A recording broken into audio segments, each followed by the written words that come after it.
If you want to learn how to use your monthly, weekly spreads and habit trackers to track your wellness and get ahead of your symptoms if you have a chronic condition, stay tuned because I'm going to teach you how to use your planner for just that. Hi, my name is Gina and I love everything planning, journaling, and art. If you want to learn about more about these things, don't forget to click follow and let's go. So for those of you that know, this is my planner. If you don't know, this is I use a Sterling ink. This is a B6 and it's in a horizontal layout. This planner comes with monthly trackers like this. Typically they are like that. And you can put your habits either here or here and you can track them. I don't use them for habits. I use them for symptoms. They're bilingual. I'm bilingual. You can in my planner I do Spanish and English. This is how my brain works. If you're bilingual, you get it. So I track my symptoms here in the bottom. I track my weight and my followers on Instagram and other platforms and all of that. So this is what I use the monthly tracker for. It's easier for me to see how I do during the month in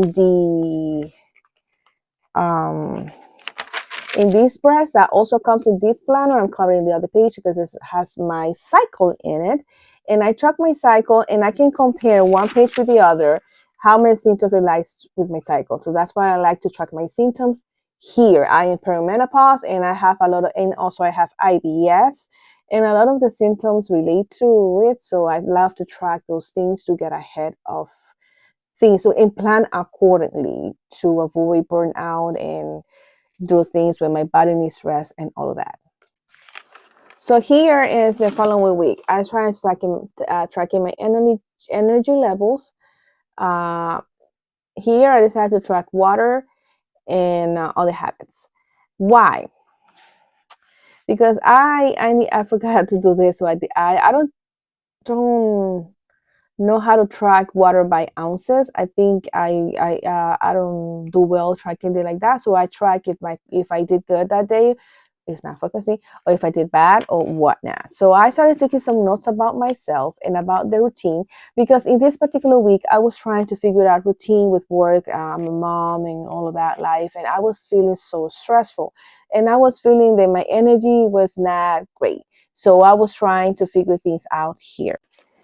The following week, my energy, oh my God, it's not focusing. My energy level started to decline and my sleep quality was okay or good. So this didn't make sense to me. I track the sleep quality, not the sleep hours. I get up 100 times a night. I don't sleep through the night. I wish I could. Never did, never will. So I track about how rested I feel by waking up. That's all the best I can do. So because I was sleeping good or okay, except for one day, this didn't make sense. So I was trying to make some notes and stuff and look, and of course, it turns out that I got sick right here on Friday. Sinus infection. I work with kids and they got me sick. I'm a paraprofessional. I work with autistic children and especially in pre-K. And if you're a teacher, I work with kids or daycare or whatever, or in the hospital, sickness. We're on the season, the flu and all of that. So that's what happened. And the tracker was telling me ahead of time that I was getting sick. So the following week, I tried to get medicine, get better, tracking more things, including a water intake that I did horrible, by the way. I didn't drink water at all. I'm horrible with this. And my mood was okay. I'm gonna explain this better. This curve that I was getting better by the end of the week means that I was healing from my sickness. I was not sleeping great at all because of how stuffed I feel. My sinusitis was really bad and I couldn't breathe at night. So my energy was all over my belly getting down. Sorry, I'm speaking fast. It was going down because of not sleeping well. My mood was okay, but being down these 2 days, specifically Thursday and Friday, means that I was stressed and burnt out by work. By the end of the week, I'm over it. So this is what it means. I'm over the work week and I want to get home to sleep and rest and play with my journals and draw and whatever. So this is what this means. Productivity, as you can see, was super bad because I was sick during the week and healing by the end of it. As you can see also, habits, these are habits, was almost not existent during the week. And then something started happening by the end of the week. And this was my period weeks also. So yeah, I was PMSing, having my period. It was sick. It was not great. So the next week, my trackers were telling me that my sleep quality was getting better, except for the last 2 days that I always want to get out of my job and forget about life and not talk to anybody. And and you see, starting getting better by Saturday, forgot to track Sunday. Always forget to track Sunday somehow. Energy was stable during the week because this was the week of following my period, which is the follicular phase. This is the week that you can take over the world and feel great about it. Like you feel your best, you have your energy, you can sleep less and do more and feel great about it. So that's why you see that my energy was stable, even though there were 2 days that my sleep quality was really bad. My mood, specifically Thursday, was horrible because work.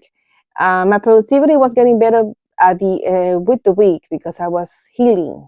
So you see that going up, and habits is still bad, but that was not related to my wellness. It was me related to not time management not being the greatest. Another week in another tracker, as you can see, I was putting notating my week here about what's my cycle, so I can know this is PMS, week before your period. So the sleep quality, I don't know what's happening with the focus on my phone. The sleep quality was okay. It was not bad. It was from okay to great. Energy was, as you can see, very very related to the sleep. So that means I'm okay. my health is great. My hormones are labeled. If I don't have energy, it's just because I'm not sleeping great.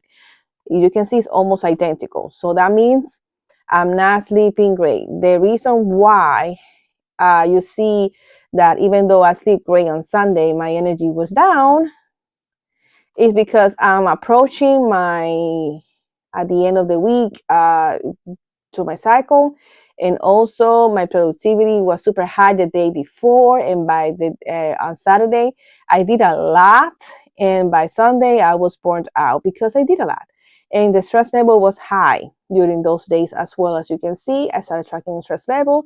My mood going from great to okay is just because I'm PMSing. That's what it is.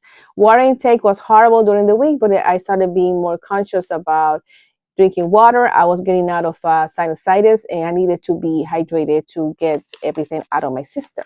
So this is the period week, and yeah, I have done, because this is the current week. I haven't gotten a period yet, so but you see, sleep quality starting getting bad, energy to the floor, mood to the floor, stress starting getting high, productivity. I'm being very productive and proud of myself, and the drinking water was okay, so I'm getting better. So there you have it. That's how I use my trackers and my habit trackers to get ahead of my symptoms and my triggers and my cycle and plan accordingly. If you have any questions, let me know in the comments, and see you next time.